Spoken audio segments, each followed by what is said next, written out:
Hi everyone, welcome to the 2022 Rookie Awards interview series. For those who don't know me, my name's Christina Ryan. I'm a senior texture artist at Industrial Light and Magic. I'm also the host of this interview series and a judge on the Rookies. So that was the work of Thomas Proux. He won highly commended in our 3D animation category. His work was absolutely amazing. This is my cat, Maple. Hello. I'm going to go ahead and introduce Tom right away. Hey, Tom, how are you? Hello, I'm doing good. How are you? Good, thank you. Thank you so much for joining us today. I've been really excited to chat with you. Yeah, thank you for having me. Would you just start by telling everyone just a little bit about yourself? Sure. So, hi everyone, I'm Thomas. I grew up in France with a passion for 3D animation, obviously. I picked up very early kind of digital arts. I never considered myself an artist in the first place until after high school, came to the US to study 3D animation. I first got a 2D animation degree, actually, and I then went to Numan, where I got my 3D animation degree, and here I am now. Wow. So a lot of people coming from Noman. So could you tell us a little bit more about the school? It's obviously very successful, seeing so many students come through that school. Yeah, Numan's a great school. Honestly, I love my time there. What's amazing for me was that all the teacher, or at least most of them, are also working professional. Mm-hmm. So you're not only learning from them, you're also building your network. When I graduated, I had like a couple interviews that were through my teachers recommending me to their studios and stuff like that. Um, the other great thing is just the community there. You're like surrounded by students that have the same passion as you. It's a small uh, group as well. Like there's not thousands of students like big universities. It's a few hundreds. So everyone more or Mm-hmm. less know each other. Everyone help each other. When we have questions, we know like, oh, that's the FX guy. I can ask a question about stuff like Yeah. that. So yeah, it's just a great school overall. Wow. And so, like, do you get to study everything in the Nomen pipeline, or do you really find that you get to focus on what you want to do? So, like with 3D animation, did you get to really hone down in those skills? Yeah, it actually depends what program you go for. I Yeah. did their bachelor degree, which has three focus. You can either go for visual effects, games, or just 3D generalist.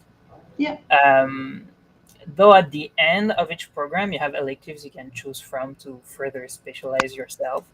If you want to be a character animator, for example, you have like more animation classes you can pick instead of the texture classes if you don't care Yeah. about texturing.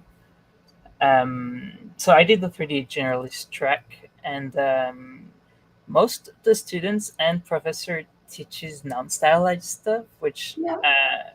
I understand why, because I guess it's harder to get that more realistic look.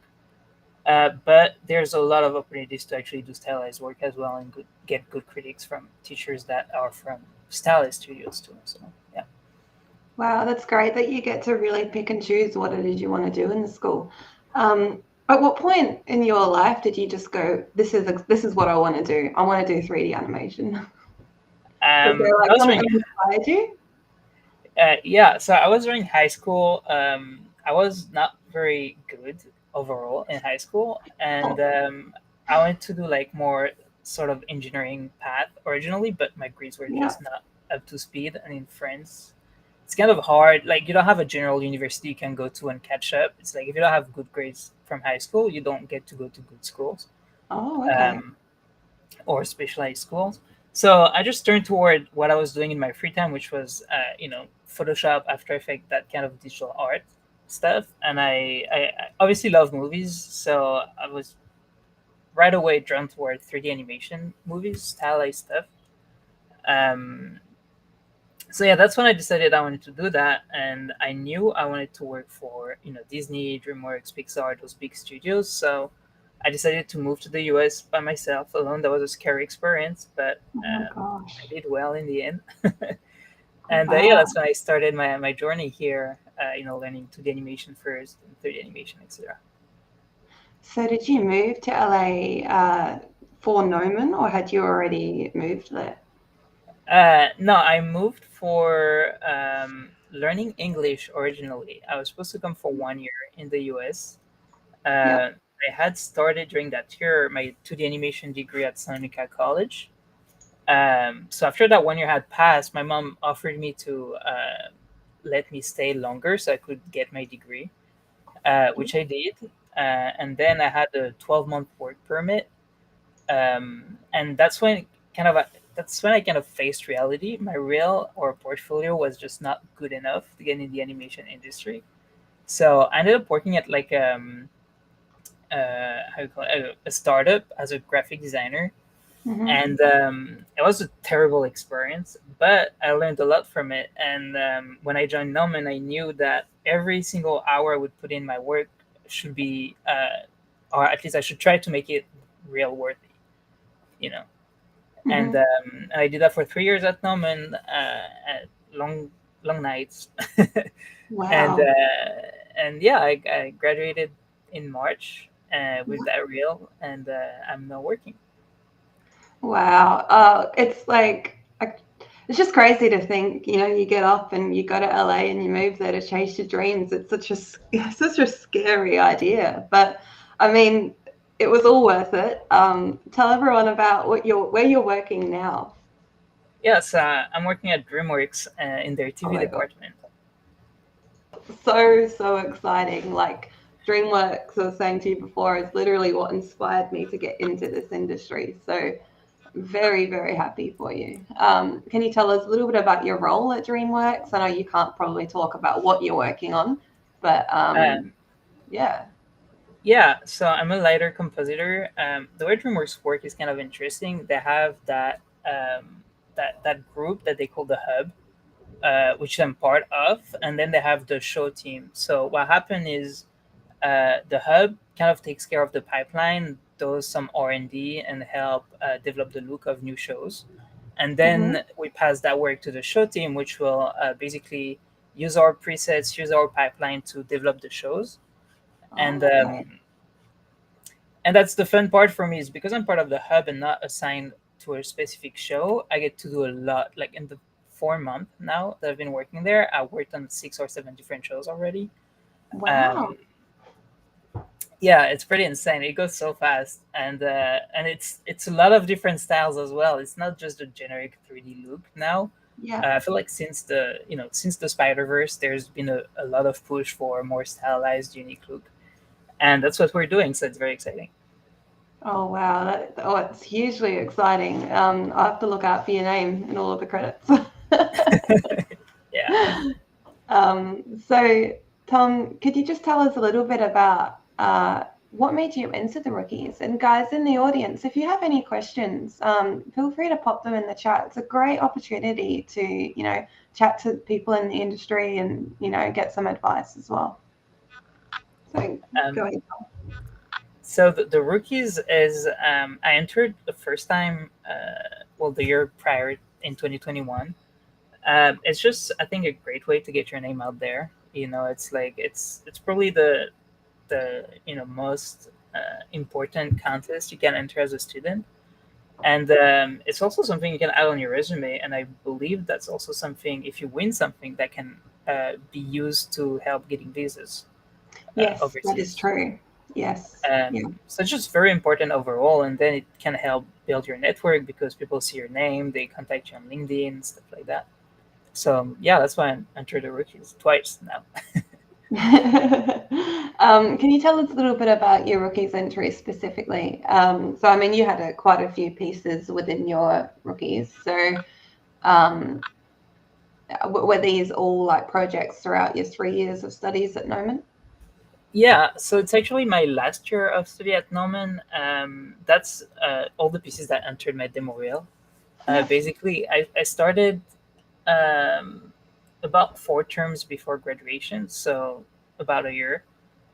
With that first, the last one actually was my first, the one in the forest, Yeah. and then from there, each class was an opportunity for me to find a stylized concept art, because none of the concepts are for me. I just find an artist I like, a piece I find beautiful, and I just translate it into 3D. So Yeah. there's credit to give to the concept artist. Um, but yeah, so every term, every classes, every project was an excuse for me to find one of those amazing artists, do a stylized piece that also has a huge focus on storytelling, because Yeah, that's to me the most important part of what we're doing. And yeah. yeah, I ended up with those 6 pieces. Wow.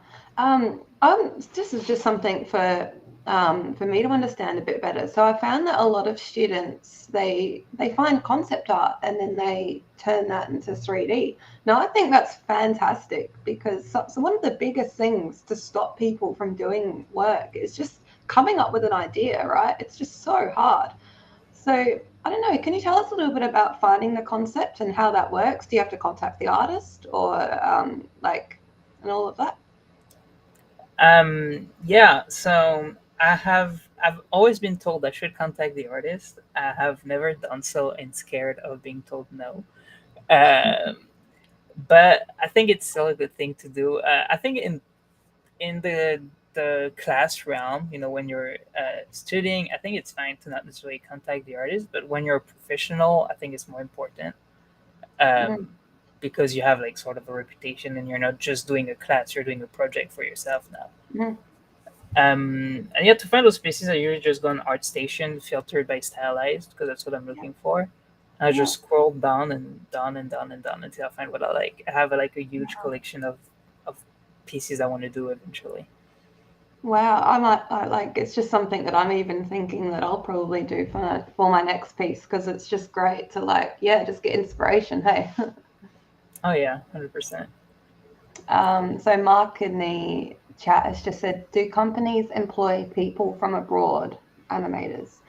So that's a hard question, Mark. I'm not. It depends which company you're talking about. Whether you're talking about Dreamworks specifically or just companies in general. But I think I would say that it really depends on the company. It depends on the laws of the country that the company is in.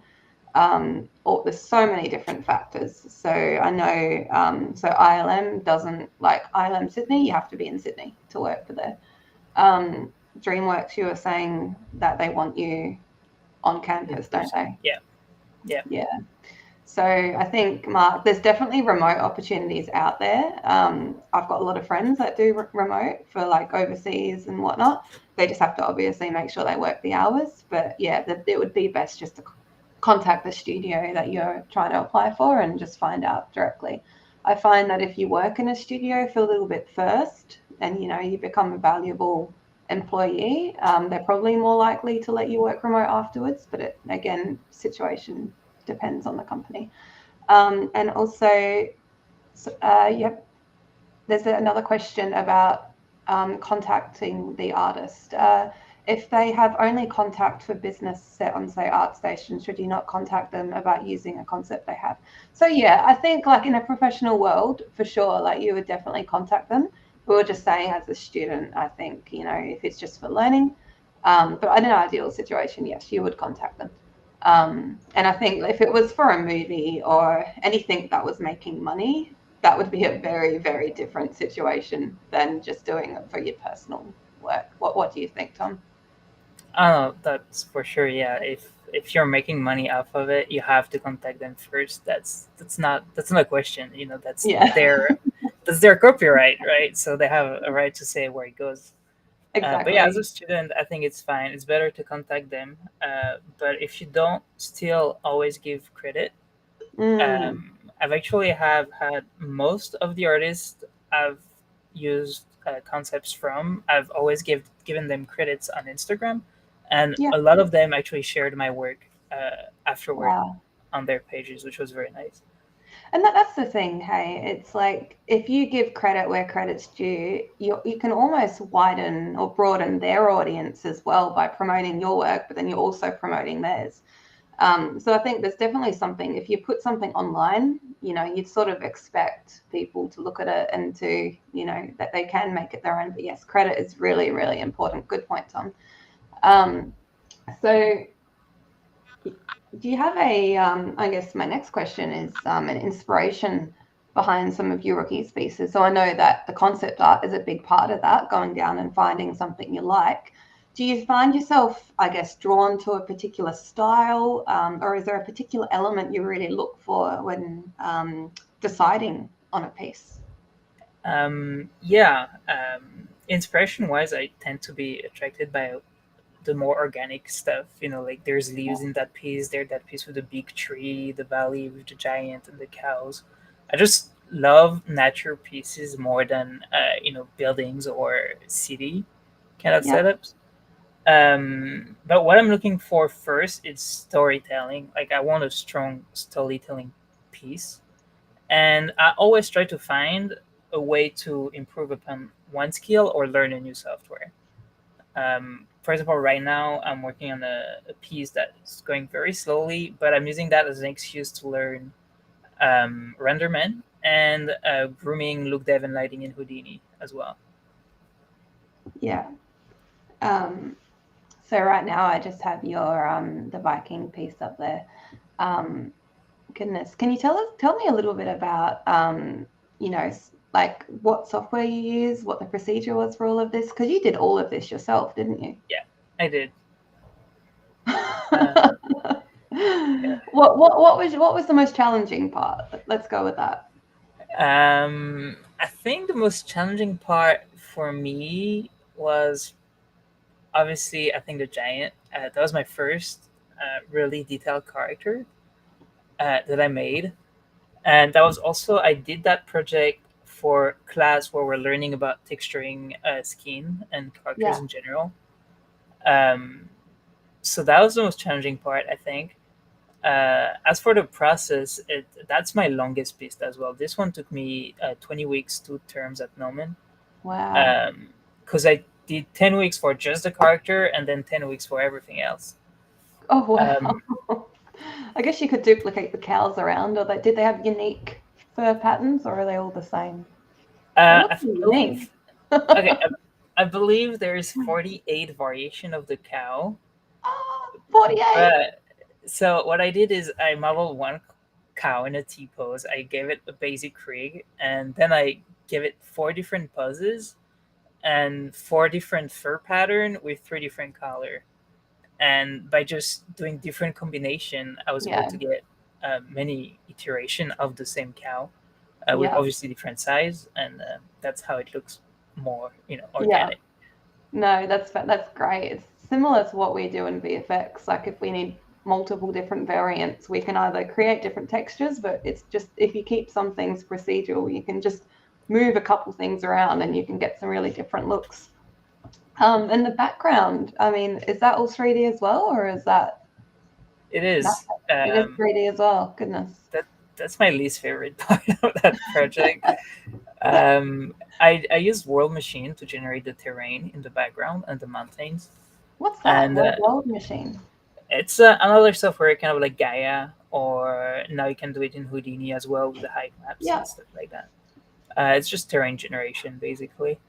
I did a basic sculpt in Mudbox for the terrain, and I brought that terrain in and did all the erosion terrains kind of thing, and then brought it back into Maya, and I textured it using Megascan textures and the height Yes. map Yeah. to drive where I wanted grass, where I wanted rocks, and to give some more variations and stuff like that.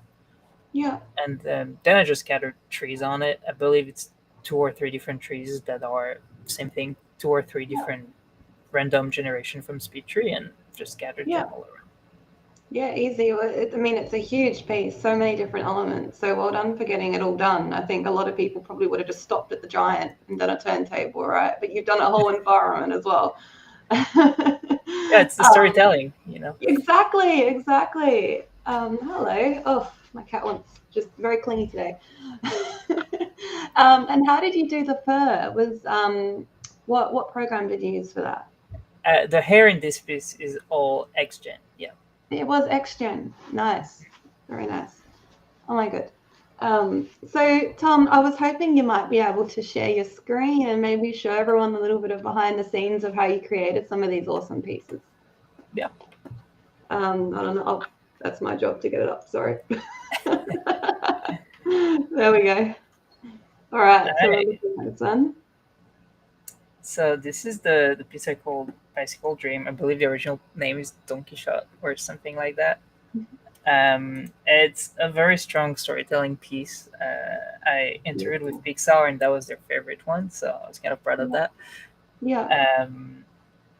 So yeah, it's pretty simple. Obviously, if you go out of the camera, it's just two walls and a kid on bike, and the birds is. I used the same system as the cow for the bird. I did one, rigged it, and just basically animated it. The leaves was an interesting thing. I did a cloud simulation for them actually to scatter them on the ground, and then I hand placed a few in the air to give them that that motion feeling with a simple key animation to get it some motion blur. Yeah. The birds were super tricky to get right. I don't know if anyone has ever tried to do feather, but that's a nightmare. I was going to say, can we just focus on the birds for a minute? Because I've rigged a bird once, and that took a long time. How did you do that? Do which part? The rigging just the whole bird. The whole bird. Okay, the whole bird. I just did a very basic, ugly T-pose in ZBrush. Yeah. Right. I give it a rig, which I believe we sort of see here a little bit, which is not showing the joint, but yeah, those should be the bones of it. And I something pretty simple rig. I just did some quick weight painting just enough that it would do the motion I needed it to do. I don't do more than just the steel. It's not like a functional bird that could like flap its wing or whatever. I see, right. And I tried to do feather so many different ways. I wasted so much time, and I ended up doing fur instead of feather. And I just did cards for the wings that I hand placed basically. I see. Yeah. And I also did some painting over after the render because some feather had some holes in it, so it wasn't very pretty. It was kind of messy. It's very effective. Yeah, I get it done, but it's not pretty. No, well, like at the end of the day, you've just got to produce a picture or, produce a final output, right? So it's really, really smart just to do what you need. Like there's no point building a fully animatable rig if you're never going to see it or use it. You're just wasting time. So it's really an exercise of just cutting corners as much as you can to get the picture. Yeah, that's exactly it. It looks amazing. It looks beautiful. And yeah, do you want to keep telling us a little bit more about the piece? Yeah, so the one tricky part also getting the shadow right. I just ended up basically rotating out the shape from the concept and added just the back of the horse to complete it, and then projected that as a shadow card on the wall. So it's just a shadow that won't a card that won't render, but still cast a shadow on the wall. Basically, if I can select it here, it's just that plain card. So there's a question. It said, did you bake the hair cards in Maya or another program? I believe for the birds, I did them in ZBrush because that's how I tried to do my feathers originally, using the fiber mesh, I believe, and just putting cards on those fibers. I ended up deleting everything but the wings because the wings worked all right. But that's also why I needed to do some painting afterward because they were just all right, not great. Yeah. So yeah, and then the kid was a very hard part for me because I'm not a great sculptor, and it's not something I enjoyed very much at sculpting. So you've got hands and feet as well. He's got what? Sorry. You've got the hands and feet visible as well. Like you didn't even put like shoes on them to cover them. You've got the toes and the fingers. Very difficult. Yeah, that's how the piece is. So no compromise, right? I just do the whole thing. Yeah. So, but yeah, I'm not really enjoying sculpting, and I have no drive to necessarily get better at sculpting. So that kid went through so many iterations the first time I sculpted it, it looked like an old man. It was very ugly. An old man. Yeah, I might be able to pull it. I think I have an old Oh, if render of you've it got it, that would be great. somewhere. It's Yeah, always great here. to see, yeah.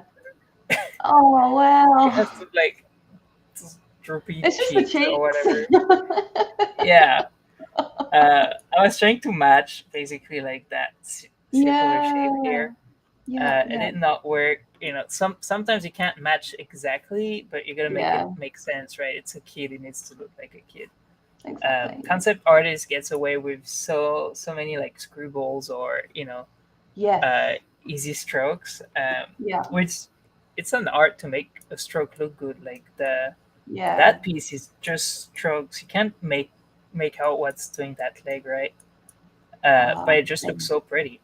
So It it's really like, does. Yeah, yeah.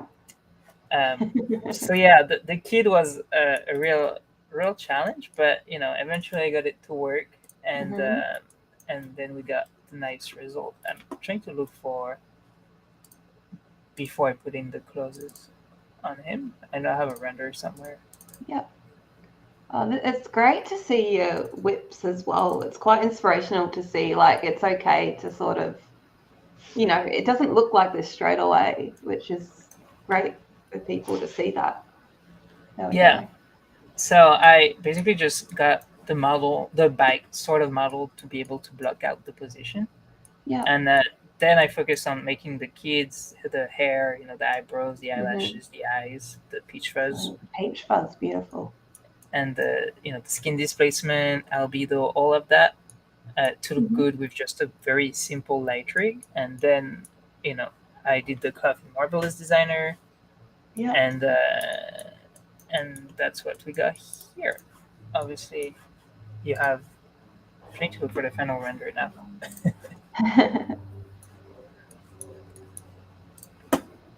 It should be over Did you here. make your own eyes? I imagine you would have. Yeah, I have two eye setup, one for Redshift and one for V-Ray that I just use everywhere and just change the color as needed. Yeah. But yeah,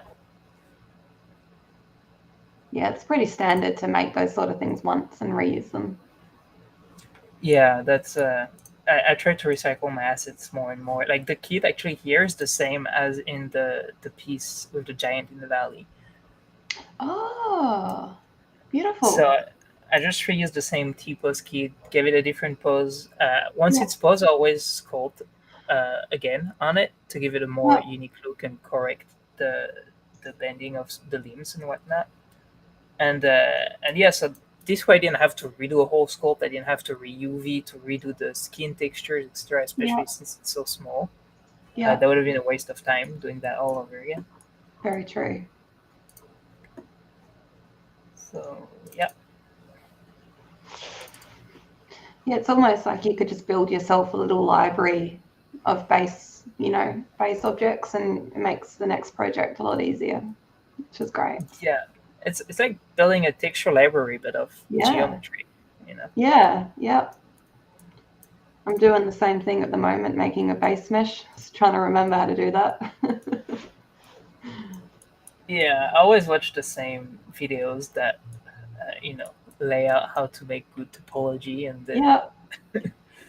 just do You it know over what? and I've got over. this I've got this book I got when I was a student. It's really old and really old school, but it still works, still holds up. So I'm using that.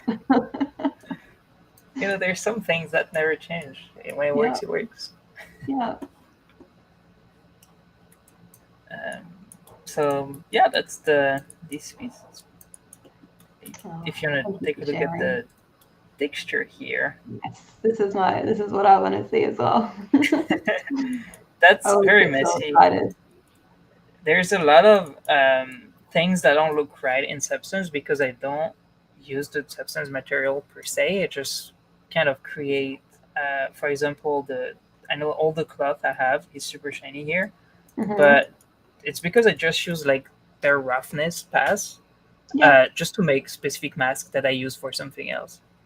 Oh, Um, okay. Yeah. Well, you're using it as a tool almost to generate some maps.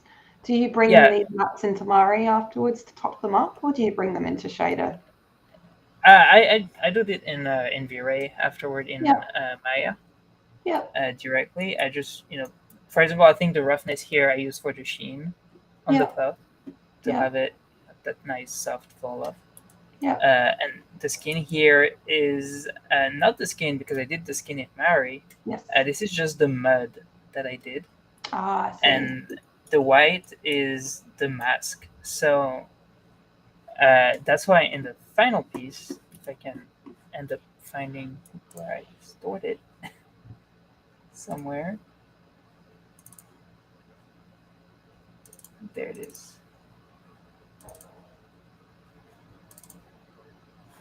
There. That's why here we get the splatter. Yes, It's yeah, basically if you here and here, the white is the mask, and then yeah, underneath it's just basically mud with multiple layers to give it some breakout, yeah, and nice. uh, and then I layered that onto the skin shader. Yeah, yeah. So that's why it's kind of ugly here, but it's to make it work in the final piece. Yeah, no, exactly. I find if you do texture and look dev as well, quite often texture becomes a bit of a supporting role and you're just generating masks to then sort of put together inside a shader to get the final piece. So I can see what you're doing. Yeah. How about all of the background? Was that done in Substance as well? Yeah, Or Mari? that's actually, I think, a different project. Let's see. I know I've had so many issues with the background of the file crashing and not working properly Yeah. and losing progress. So I'm actually not sure I still have the latest version of the background. Don't stress if you can't get it up.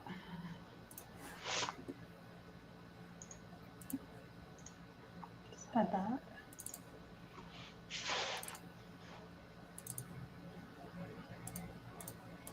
It's not here. Did you say this one was your favorite piece? I think my favorite piece is the one in the ice. Which one is it? It's just because my favorite color is blue and this one's blue overall, I think.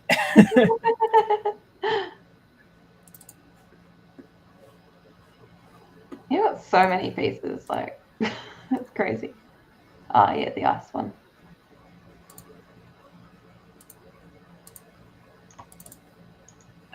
Yeah, I can talk about the one in the ice, which it was so challenging just because of the cliffs themselves. Yeah. How did you do that one? Or what software did you use for that?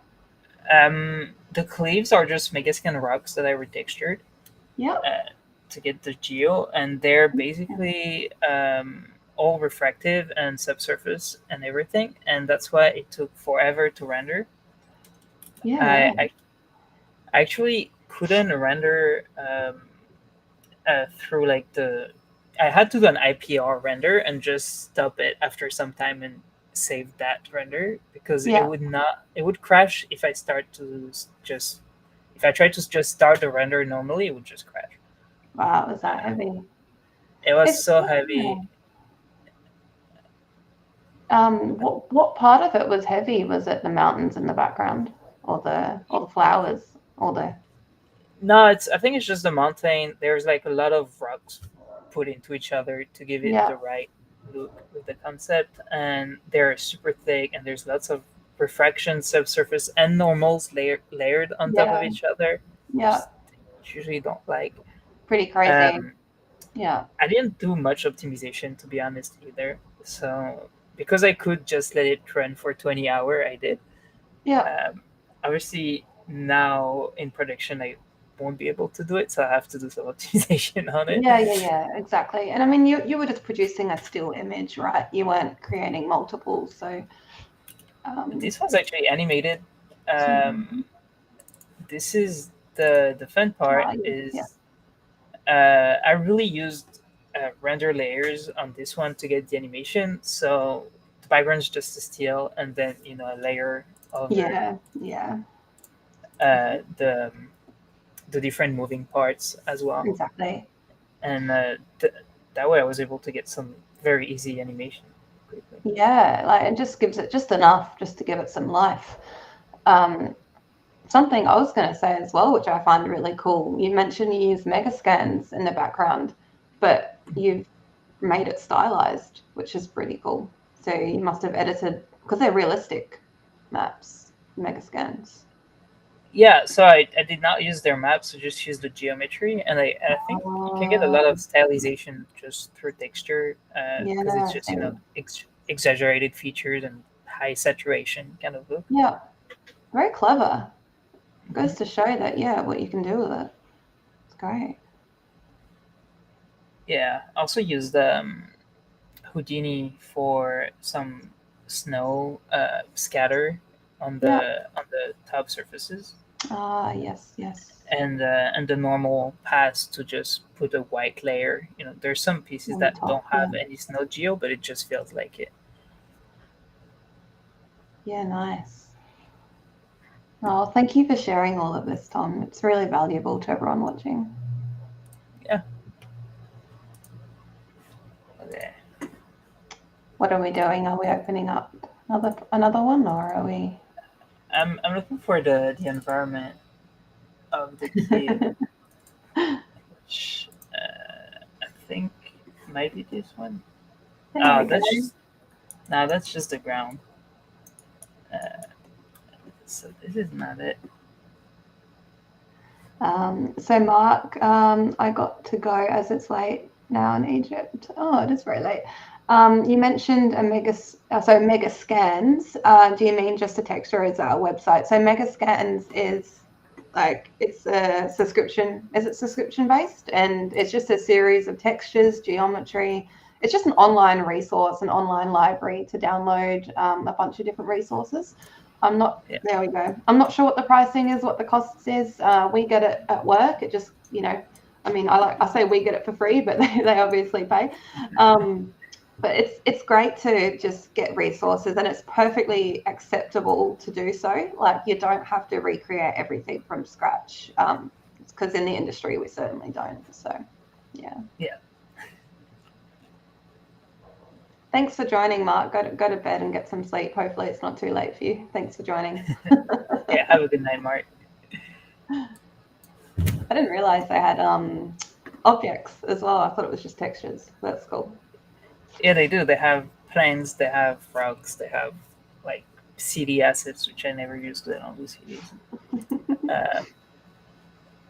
Yeah, it's a great resource. I believe it's actually free if you use Unreal Engine with it, and you have to pay otherwise.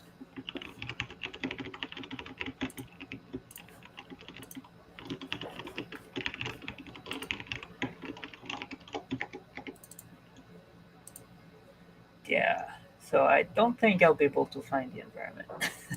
Nah, don't stress. Don't This stress. might have been lost. Thank you so much for sharing what you had, though. Like, it's really, like I said, it's really awesome and inspirational just to see the project. And I know it inspires me every time I come off for one of these interviews. I'm just like, all right, got to do some personal work. Super inspiring. So, no, thank you. Tom, would you be able to share, I guess, share some advice with the people in the audience and who will watch over this later? Anyone who's looking to either enter the rookies or just get into the 3D animation industry, what advice would you give them? What advice would I give them? I guess the most important advice I got going to school was to listen to feedback, but really listen to feedback, not just do a project, have your teacher making a critique, and be like, oh yeah, whatever, I just did it. Mm-hmm. Take the feedback in, incorporate it, and usually they give it to you for a reason. Yes. And if you listen to your mentors, your teachers, and do the feedback, like your pieces are gonna improve dramatically. Like the kid I was showing earlier that looked Mm-hmm. super ugly in the first pass. I didn't really see it as that ugly the first time until my I don't teacher think it's pointed ugly. out I think it's all right. it has its kinks. Has its uh, kinks. um, but yeah, it's not as good as what I could do afterward, right? And until that was Mm. pointed out to me, I wouldn't have changed anything to it. So I Yeah. think listening to feedback and really listening to feedback is the most important thing that one can Yeah. do. And also that softwares is not the end all be all. Like I remember when I was younger, I wanted to get into 3D, and I started with Blender, which at the time wasn't as popular as it is now. And when I realized it wasn't the popular software, which was Maya at the time, I stopped, and I never touched 3D until I joined Element then. But Yeah. I could have had like a 5 years head start if I had just stick with Blender, and Yeah. anything that I would have learned on that software would still transfer. Topology Yes. still works the same, UV still Yeah. works the same. So don't be scared of learning new softwares. Very, that's fantastic advice. And that's true about the softwares. Like, whilst companies have different preferences, the skills are transferable between all of them. You just got to, think slightly differently between them. So, yeah, thank you for sharing that. In terms of taking feedback, did you find that challenging at first?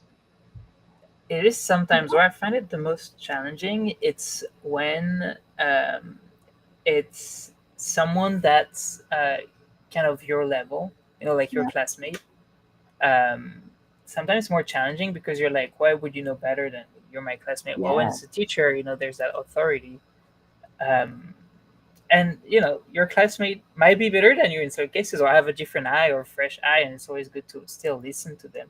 Yeah. You don't have to do it if you don't really want, or if you really think it's a bad idea, but at least thinking about it might bring up Yeah. another idea or a middle point that will make it better. Yeah, that's actually a good point. It comes up in the industry as well. You might get feedback from a peer that's at the same level, and I mean you've got to be careful of too many chefs in the kitchen or whatever, because if you get 10 or 20 different opinions, sometimes it can get a little bit too much. So you've just got to be careful with who you ask. But it's definitely, I find other people, they just have fresh perspectives and different ideas, and it might not be a technical feedback. It could even just be like, hey, it'd be cool if maybe you could incorporate this, and or you could do that. And it's up to you whether you implement it. But I think definitely it's great to get different perspectives. Oh yeah. That ice piece, actually, for the longest time I left the mountains being rock and not ice, Yeah. and I did not want to make them ice because of laziness, mainly because I knew what it would involve. And I had gotten feedback from my wife, actually, that told me that looks like ice to me. You should make it ice. I'm like, oh no, whatever. And then my teacher tells me, oh, you should make it ice. It's ice in there. I'm like, fine, I'll do it. But then, I'm like, I should have listened in the first place to Yeah. my wife, because even though she's not, you know, higher level than me, she still Yes. has a fresh eye and a different understanding. Oh, I do the same with my husband. I ask him to, like, can you look at my project and tell me what needs to change? And sometimes he's actually got more ideas than me. I'm not an ideas person, so I completely get that.